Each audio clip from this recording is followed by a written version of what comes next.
Hello, this is Cara from Cara Tarot with a VR to Elizabeth at the More Intuitive Me, and the VR is hashtag Bling Your Decks. I thought this was such a fun idea, and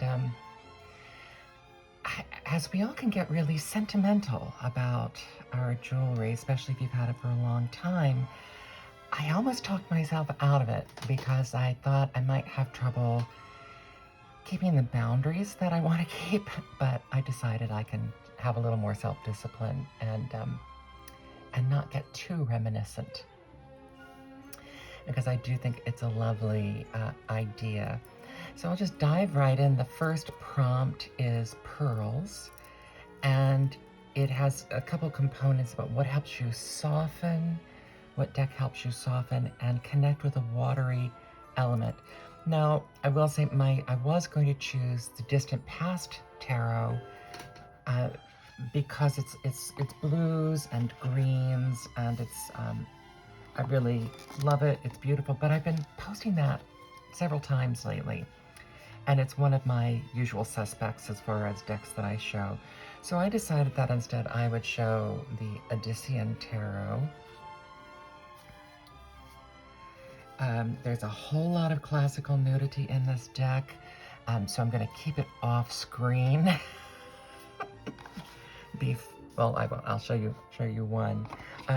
Because it's more or less the story of Odysseus, there's a lot of water in this deck, and so I think this is probably the most watery deck that I have, and so I'm gonna take it off screen so that I can pull out the ones that have nudity. And I'm not gonna go through the whole deck, of course. But they're classical imagery. I think it's one of the most beautiful decks that I have. I have not yet worked with this much. I had it slated to work with this week, and then I said, nope, I'm not ready. I don't think I am. Maybe I'll change my mind going through it because it is so beautiful.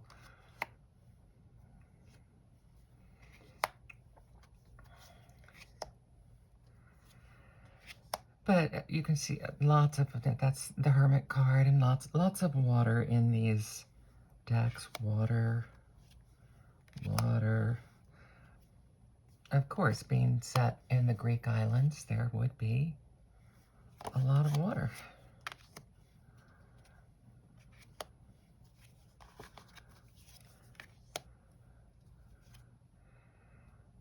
And quite a few beefy men, which I like that too.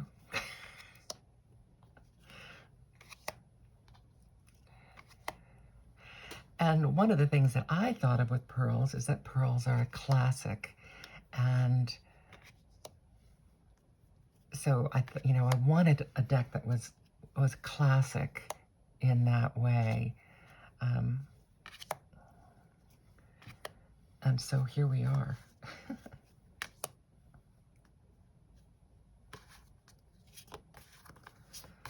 Got a whole bunch of nudity now. Okay.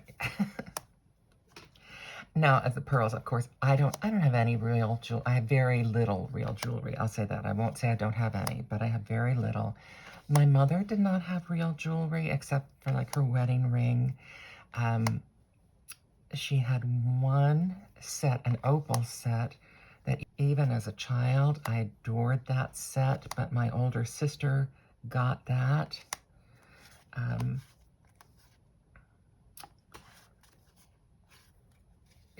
I think these are pretty good fakes because I've worn them for years and years, and of course, what kind of person's going to walk up and say, I know your pearls are fake?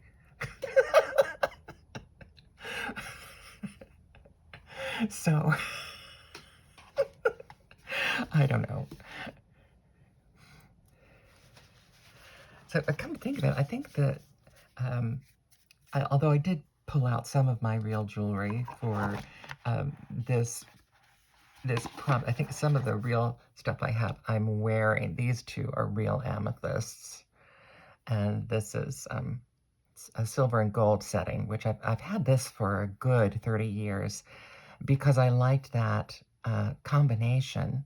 Now, I have large hands, and we talked about, ankle swelling and finger swelling. I also have arthritis, some arthritis along the base of my knuckles. I keep my nails short because I play the harp and cello, and you have to keep your nails short for those. And I also have swelling in my fingers depending on the day. And this is a citrine, and I believe this is a citrine. And this was given to me by a friend who, I think she just didn't care for it. And so she gave it to me. So depending on the day, with my fingers swelling and, water retention and all that.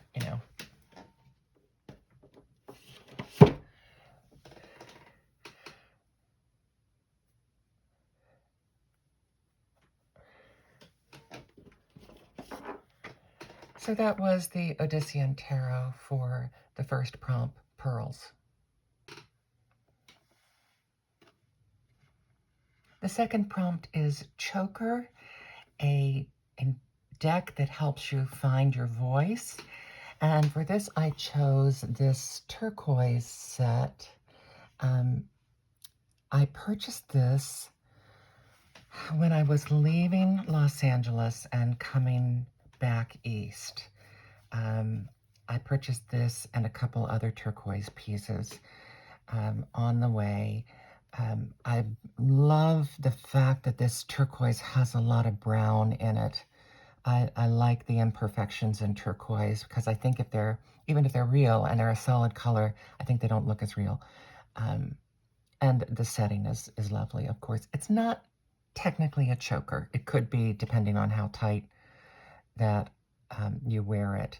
And then the deck that I chose, the deck that is a deck that I have sung the virtues of a lot, and a lot of people love it. This is a deck for me that I have really felt. It's the Scarab and Dahlia deck. Octavia Lucart Waldo and Johanna Callahan Waldo.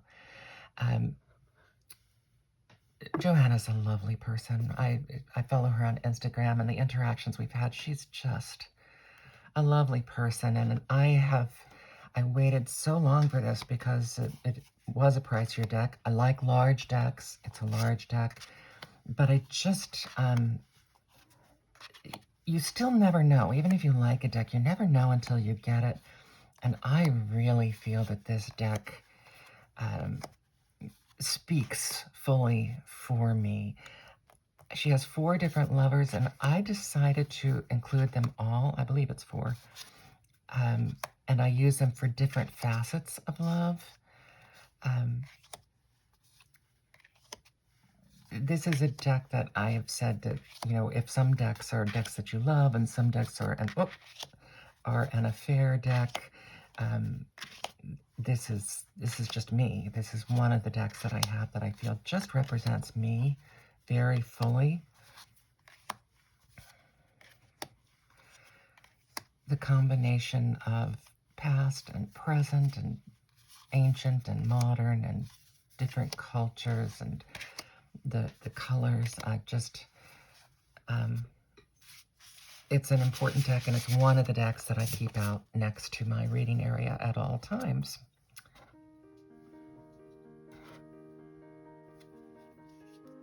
The third question is a tiara. I do not own a tiara.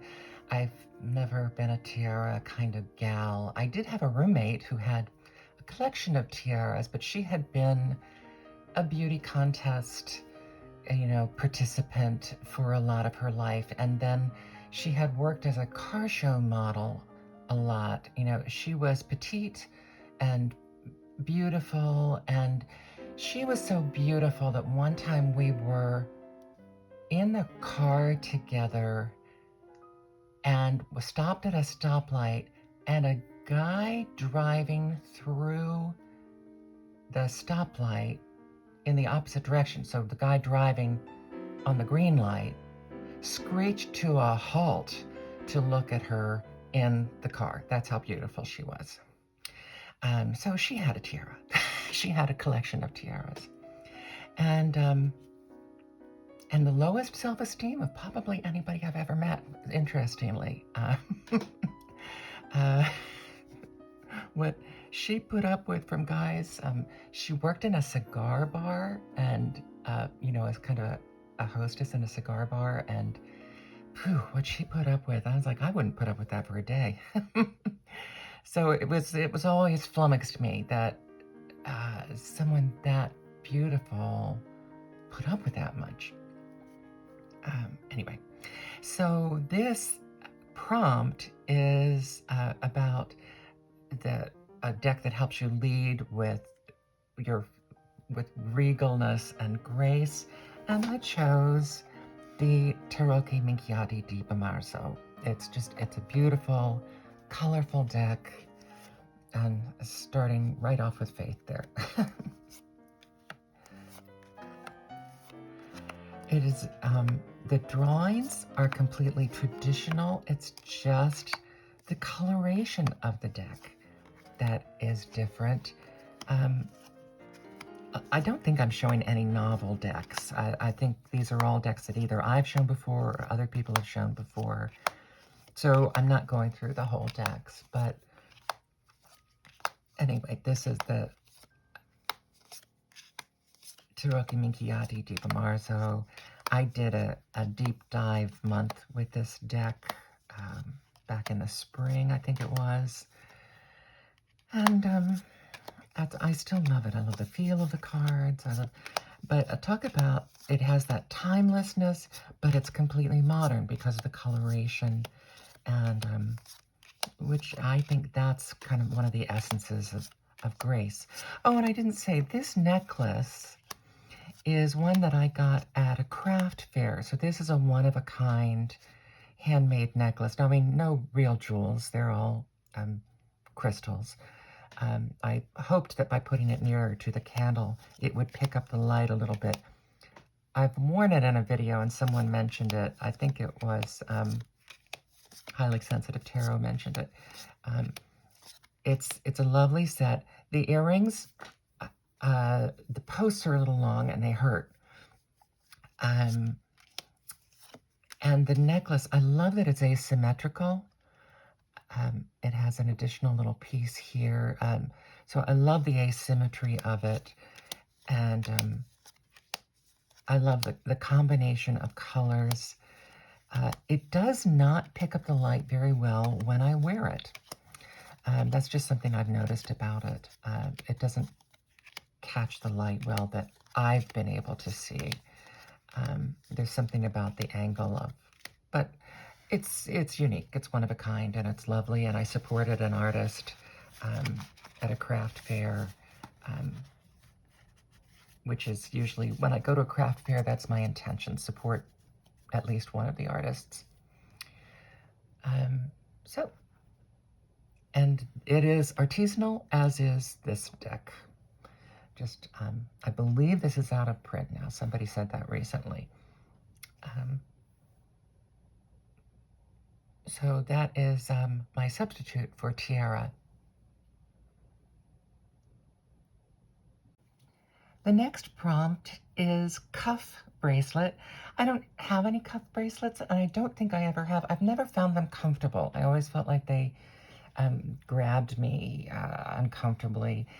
So what I decided to show is I am a scarf maven. I love scarves. I love different ways to wear scarves. And one of the things I do, especially in the summer, when it's too hot to wear a scarf a different way, is I'll wear a scarf around my wrist. Especially because I play the harp, it flutters when I play, so I've worn that for performances sometimes. You know, it draws attention to the motion, just like fluttering sleeves are typical for harpists to wear. And this is a scarf that I like a lot. And I don't usually like to wear small scarves around my neck. I like larger ones. So for the small scarves, this is one way that I wear them. And so the cuff bracelet was about feeling your power. And Elizabeth chose an RWS style deck, and so have I. This is a deck I've mentioned before that I just love, the Muse Cat, and it's cats, but it's so traditional Rider-Waite-Smith. It can't be missed.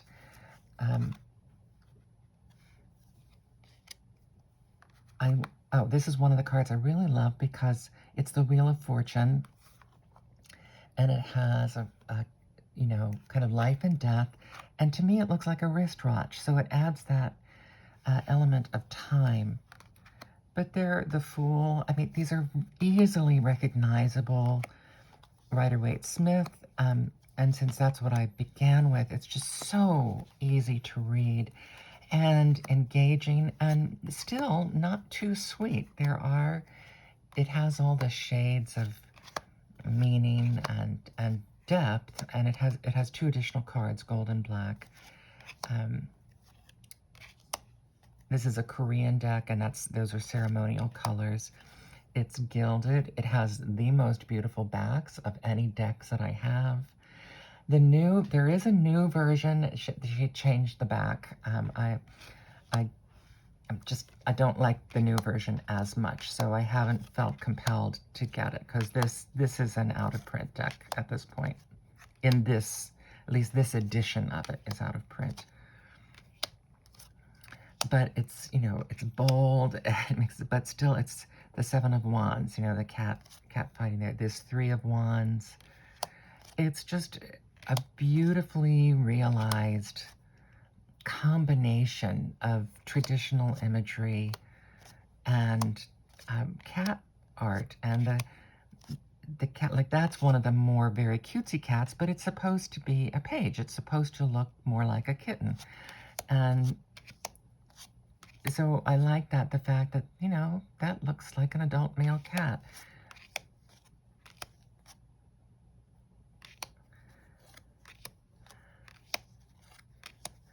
So I just think it's the Hermit.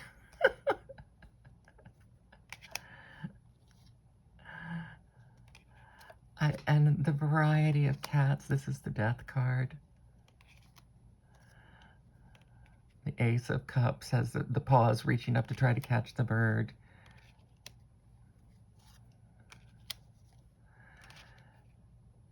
The Six of Wands. I think it's a pretty brilliant deck for being cutesy and blingy, and I mean, talk about bling, that hot pink bling on the edge. So that is my answer for the deck that brings in my power. And Cuff Bracelet.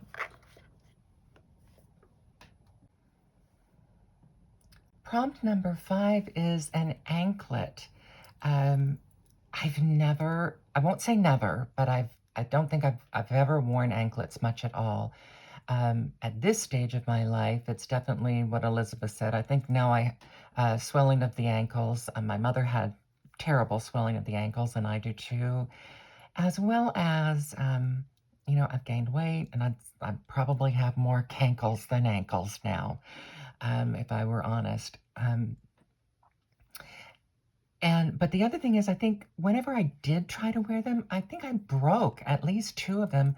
I would always forget I had them on and somehow break them.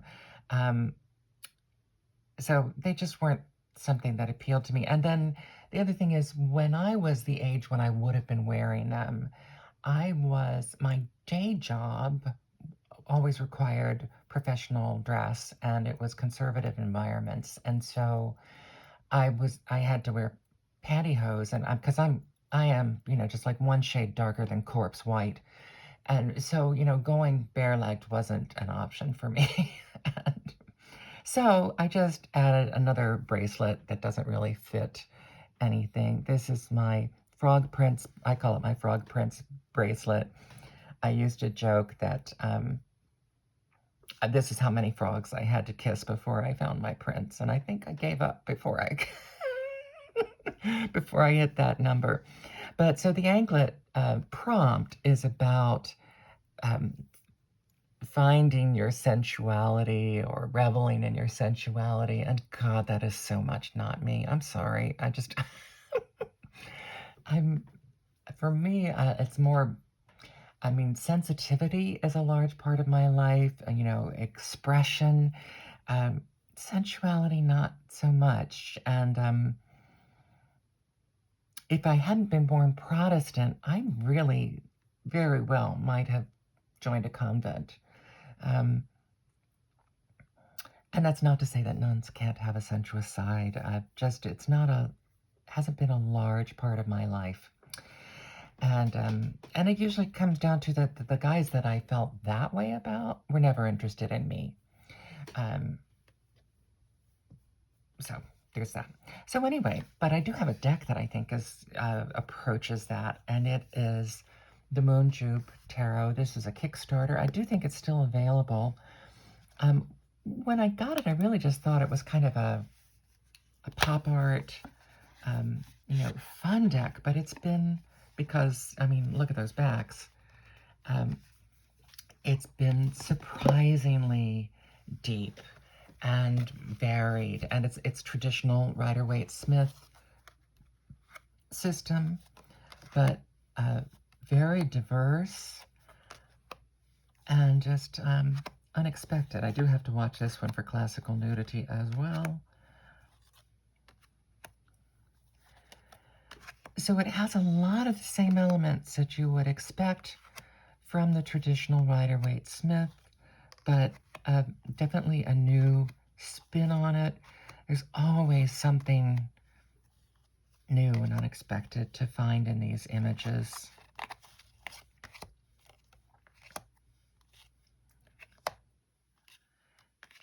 And the colors, while they're not the same as the traditional Rider-Waite-Smith, they definitely evoke that. And things like this, of course, evoke Ellen Terry, who was a friend of Pamela Coleman Smith.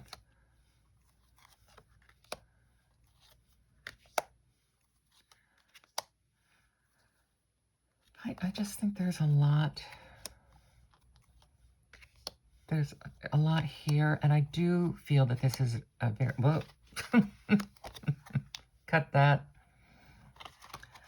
I do feel, I had to cut some nudity. I do feel that it's a very sensual deck. For those of you who are showing nudity and not getting dings on your channel, I got one for the thumbnail picture. And that was enough for me to be more careful. So this, like that Nine of Cups, just with the kind of clown, or Harlequin, sort of,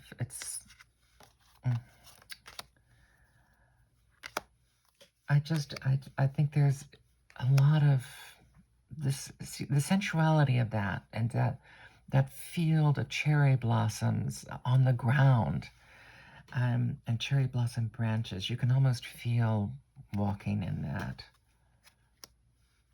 And the cultural representation is quite strong. I'm going to stop because of more nudity, but so anyway, that's the deck that I think is sensual.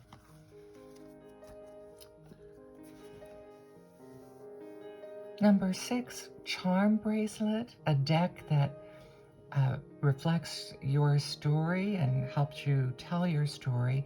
Now again, I don't have a charm bracelet. I have this, which is kind of a slide bracelet, Victorian, faux Victorian slide bracelet, which does sort of have charms. So I think that fits. This is a bracelet I bought for myself. It's interesting. I think my sister had a charm bracelet, but I think she bought that for herself too. As I said, our family just wasn't, our mother wasn't a jewelry person. She almost never wore any jewelry except for her wedding ring, unless she was a very special event. Um, and I think it wasn't part of her life because she grew up during the Depression. As I said, I'm, caregiver for my mother. She's 101. So she was born in 1924 and so grew up in the Depression. And that was a very, very formative for her. Her father was a postman for his entire career in the city. So I think lucky that her father was always employed.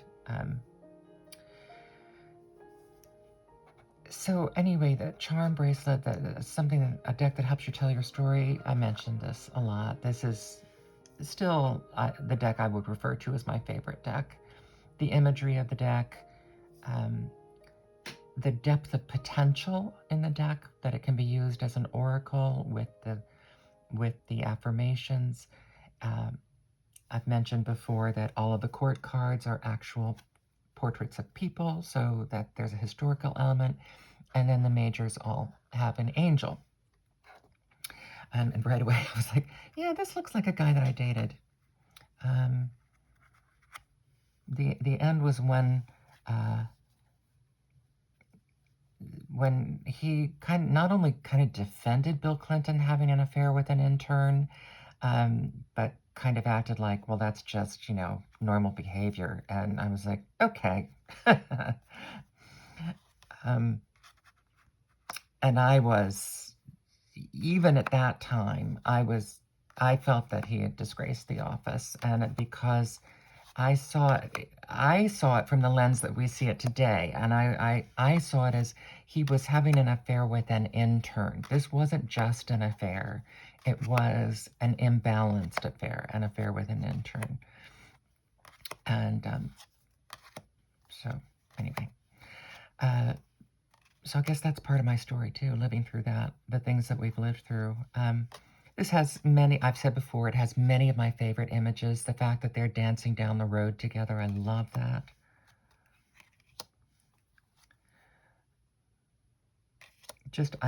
As I said, I knew most of these. I grew up in a household where classical artwork was part of the scene, and, knowing about it and reading about it, going to the library on a regular basis. So a lot of these images I was at least familiar with. That is my very favorite Three of Pentacles, probably because it includes the horse as the third participant.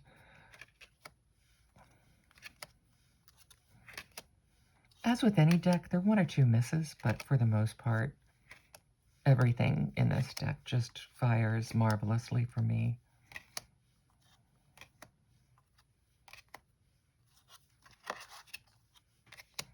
And age differences shown from young to old. So many decks still don't do that. There's just no age variety. And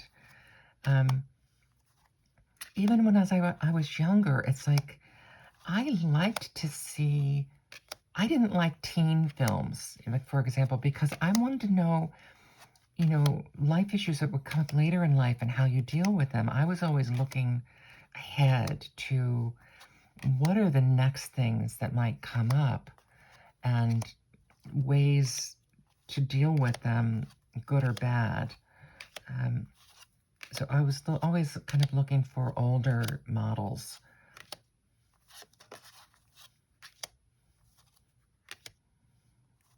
That's one of my favorite. This is a well-known piece of art that is part of a diptych, where on the front, this is the Two of Cups, on the front is them young, and on the back, they are skeletons, like being eaten by worms.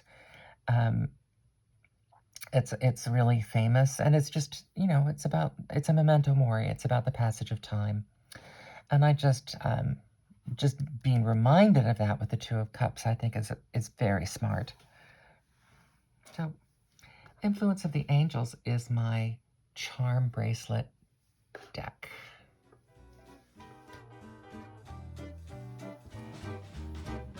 The next prompt is a cha-cha bracelet. I had to look that up. I didn't know that term.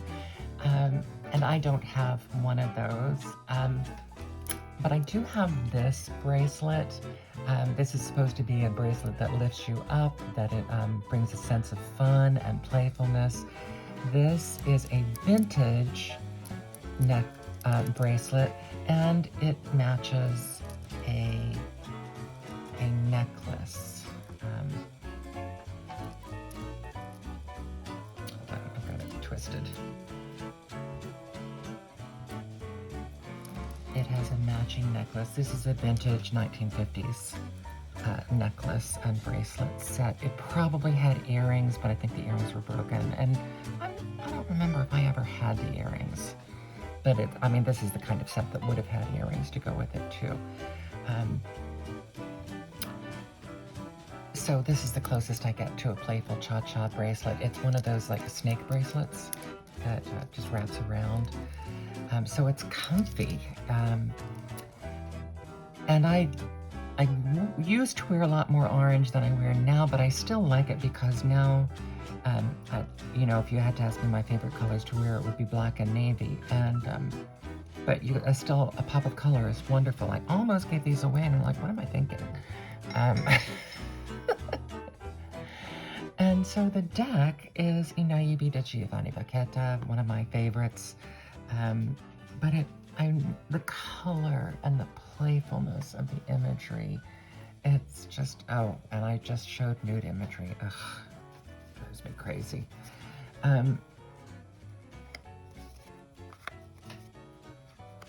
Just the beautiful, the ribbons and the toys and the playfulness of these images, and the brightness is just something that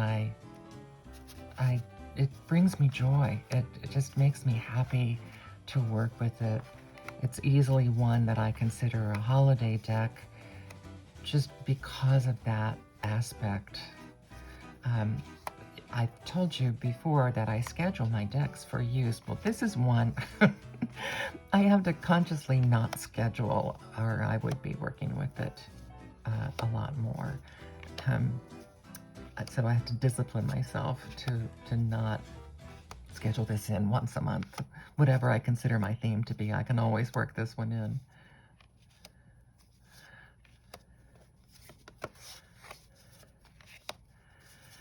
So I think you can see why this would be a cha-cha deck. It's just more ribbons, more flowers. That was a phrase from a children's book that always stuck with me. And I don't even remember what it was about, but it was like, more ribbons, more flowers.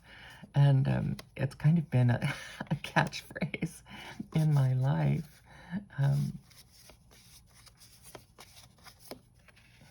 Love this Temperance card. She just looks so sweet.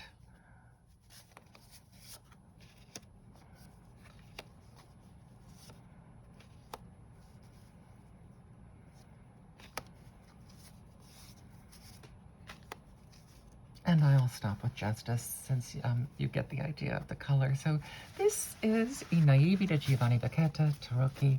This is my cha-cha bracelet pick. The prompt for number 8 is prayer beads, something that inspires devotion and lifts you up to your highest calling.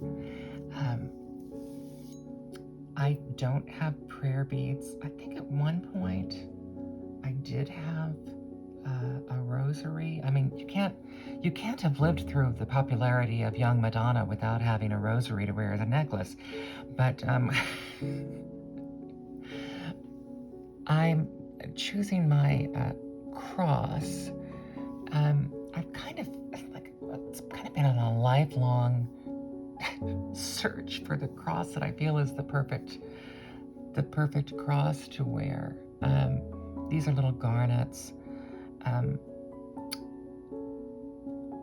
I was inspired to get this, but I mean, this isn't designed well for this. It's much too large. It overpowers the cross. See, I'm picky with it. Watching the Pride and Prejudice, the classic version with Jennifer Ely and Colin Firth, she wore a red cross like this, and or similar to that, but it was square stones, I think. And I was like, yes, that's what I've been looking for. Even though the character of Jane also wears a different cross, I was like, no, this is the one. This is the closest that I've been able to find, at least within my budget. Unlike Carolyn Levitt, I don't wear it all the time, but I also don't lie every day publicly the way she does. There, I said it. As many have said, we're all really surprised that it hasn't burned a hole in her skin. So, the deck that I'm going for with this is the Holy Card Tarot. I got this, it has lovely, lovely touches. It has a bag with a little bee on it. The book, when I got this, it came with a disc, a CD that you had to put in your computer, but then the book came out later and I got the book. And I was so glad that she designed it so it fit inside the box. And then these just come in there with it. You know, it's a lovely presentation. It really has surprised me because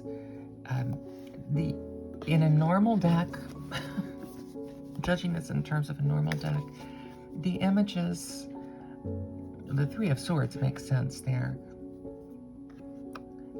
They're well chosen. I must say that. But they don't always align with an image for, like, that's the Four of Cups. They don't always align in a way that's easy to understand or to see. And yet, magnificently strong readings with this. Now, it may be because it suits my leanings, and the guidebook gives you wonderful explanation of who's represented in it, because this is all holy cards, prayer cards. Who is represented and how it fits in at least in the creator's mind of how it fits the image. But I've just had tremendously strong readings with this. It was probably Mary Grace Faroon who made me aware of this, because she raved about it.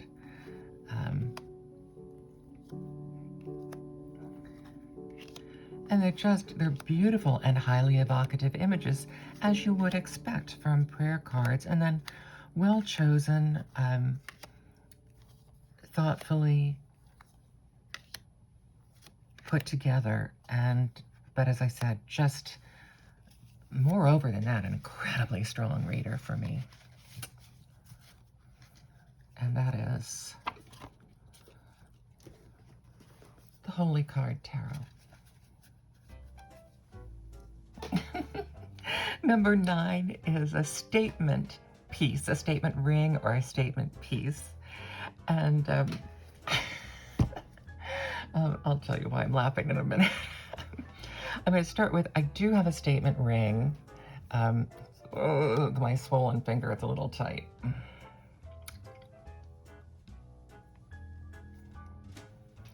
This was what the other turquoise set that I got, and at this particular set I got because it's so green, but again it has it's not a solid color, so you can really tell that it is an actual stone. I'm trying to find a better light for this.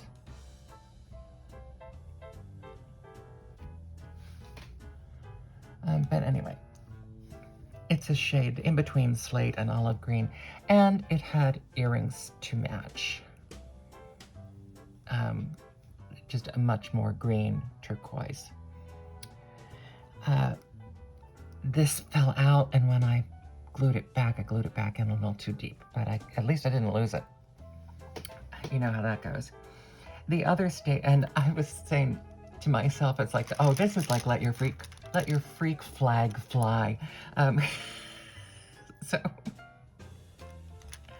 this is my my wild and crazy piece of jewelry. This is a lucite set.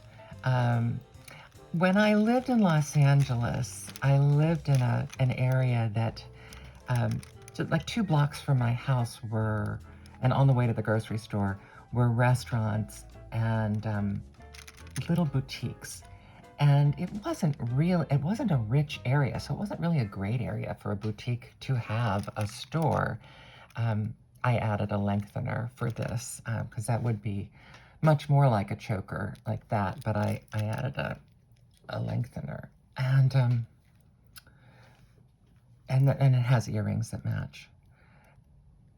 And I would look at pieces and look at pieces, and then I would wait until they went on sale. So I think I got this for 20 bucks. And I wait until the pieces would go on sale. And this is just such a fun, chunky, hot pink and orange piece that it's tremendous fun.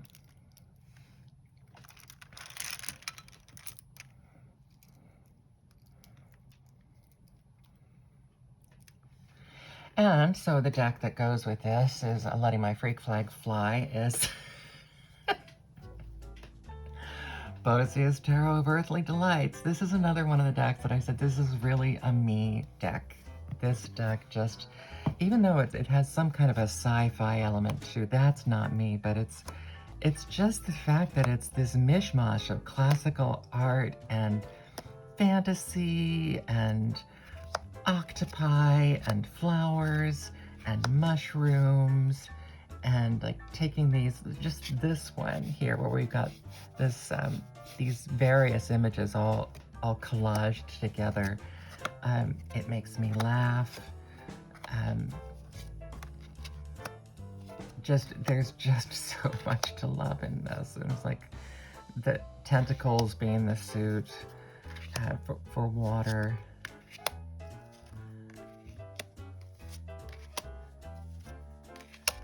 It has colored borders for each suit, so each suit has a different colored border.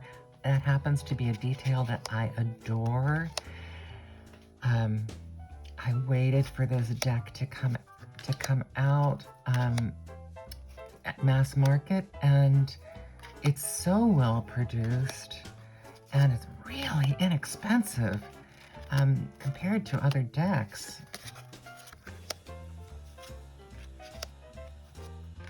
But just everything about this is just, I think it's the quintessence of me. Even when, like that one, as a childhood memory, no, I don't really get that, even though I did live at the shore.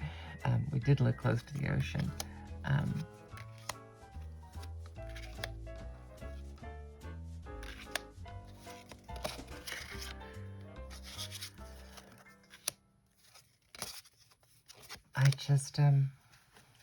It's so fun, and again, a really strong reader for me. It reads as strongly as if it were just classic Rider-Waite-Smith for me. So, the statement piece.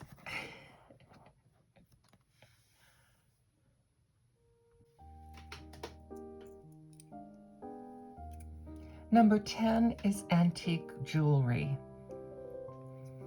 And I have this cameo and matching cameo earrings in a closed loop back. I adore this set. This is a set. Now, I mean, talk about like the statement piece is bold. Do I wear it much? No. This set I wear fairly frequently. Although this is one of my better pieces of jewelry, and I got this from a jewelry store, and it was, you know, an estate piece, or an estate set. The brooch can also, because it has this, it can also be worn as a pendant. I mentioned in a previous video that when I was a child, only about 4 or 5, I selected a birthday present for my grandmother, a cameo. Now, think about that for a minute. How many children are selecting cameos when they go to the store for, instead of something bright and shiny for a birthday present for a relative? So I always had a sense of history, um, just somewhere deep ingrained in me, that this is what I was drawn to. And it's one of the reasons I got this. My grandmother was buried, had a request to be buried with the cameo on her. And then I saw this. This was right about the time that I moved back here to take care of my parents. Oh, I know. I was taking my father's watches in to be cleaned and have batteries put in. And I saw this set and got this set. And I love that it's this, it might be carnelian, maybe. I don't know what it's, oh, maybe not. I guess, I don't know. I don't know what cameos are usually on. And it's a gold setting. So this is one of the few, as I said, I don't have a whole lot of jewelry that is like, quote, real, unquote, but this is.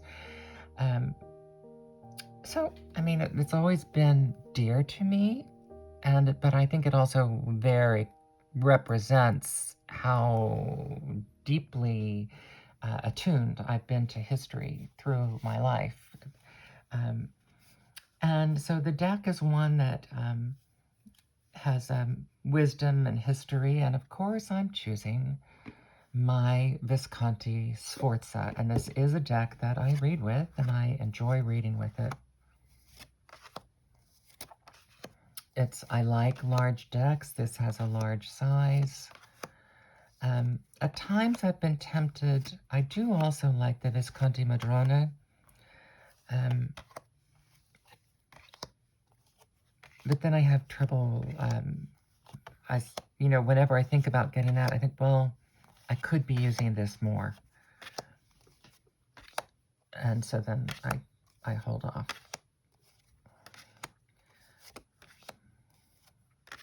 I got a very good deal on this deck. It was not only inexpensive, but it came with a carved wooden box. So it was probably used, but obviously used in very good quality. But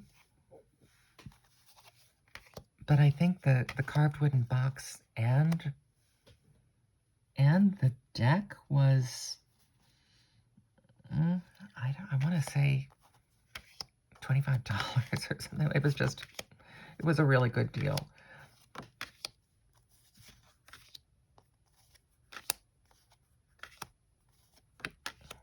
It was one of the eBay experiences that was a good one.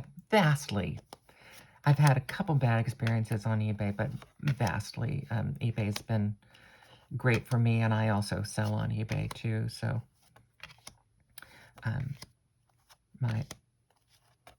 I've been an eBay seller since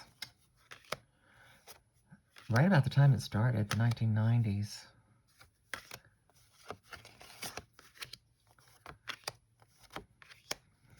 So the Visconti Sforza is the deck that brings me wisdom and history and just a really deep and peaceful feeling as well. And finally, the bonus question, and I just want to take a moment to say thank you to Elizabeth for tagging me and for an interesting and not the easiest VR, because I'm always like, oh, I have to get out of those decks, and then now I'm like, oh, I had to get out of those decks and jewelry.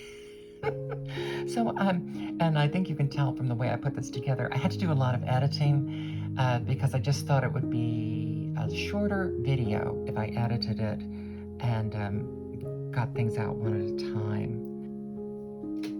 So the bonus question is about a deck that is close to your heart and helps you speak with tenderness, I think. So I'm going to show a couple things here. This is a set that was my mother's. I told you my mother didn't have much jewelry. This is from the 1950s. This is vintage. It's, you know, it's painful clasp back, but it's not too bad. And that's one reason she didn't wear much jewelry, because when she was young and would have been wearing more jewelry, they were clasp backs and they usually hurt her ears. And then this is a brooch that matches it, and it's, even though they've lost several of the small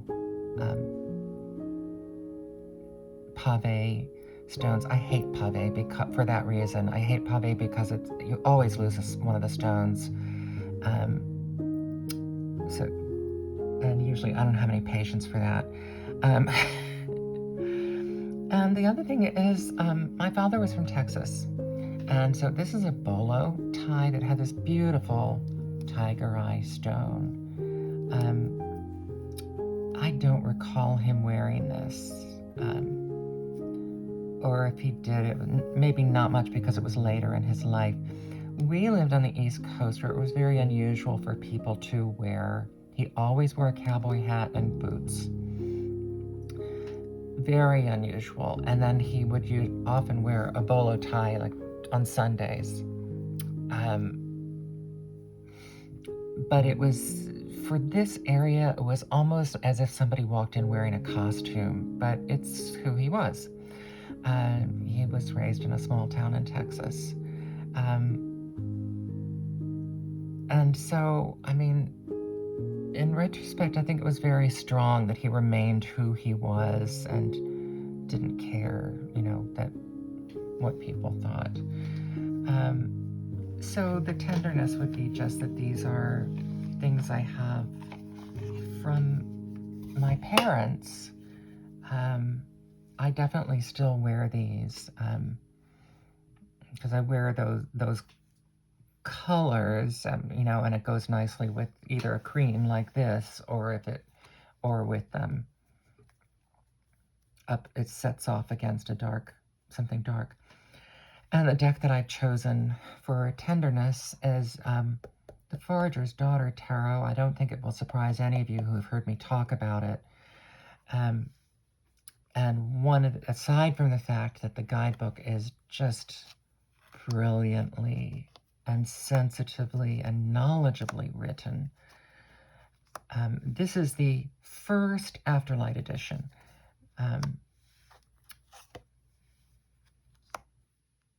So this would be the first after the Kickstarter. So not only is the book so beautifully written, but I have come to realize that this deck, for me, reads like poetry. It is traditional Rider-Waite-Smith system, and yet the imagery couldn't be farther, and has many things in the imagery that wasn't there in the original, that just adds depth and beauty to it. I love her artwork, and again, this is another instance of Jessica Lee Howard, the artist and creator and writer, is just such a lovely person. Every interaction I've had with her is just generous with her time and her thoughtfulness. She is going to be coming out with an oracle deck. I don't think it's going to have the same name. I don't think it's, as I recall, but I follow her on Instagram. You can find her on Instagram and find out more there. But this deck just, it brings me peace. We live in the woods here in the eastern shore of Maryland, and so this is kind of what's around me here. And so this is my answer to the bonus question. Just this lovely interrelationship with nature and the seasons and animals and flora and fauna.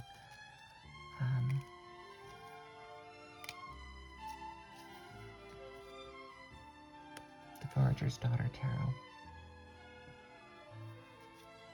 Well, if you managed to sit through all of this with me, thanks for being here with me. This was an inventive and lovely and first VR, Elizabeth. It's hard to believe that this was your first VR. So that's, Elizabeth, I enjoy your content anyway, and I think you know that. I enjoy your perspective and your content.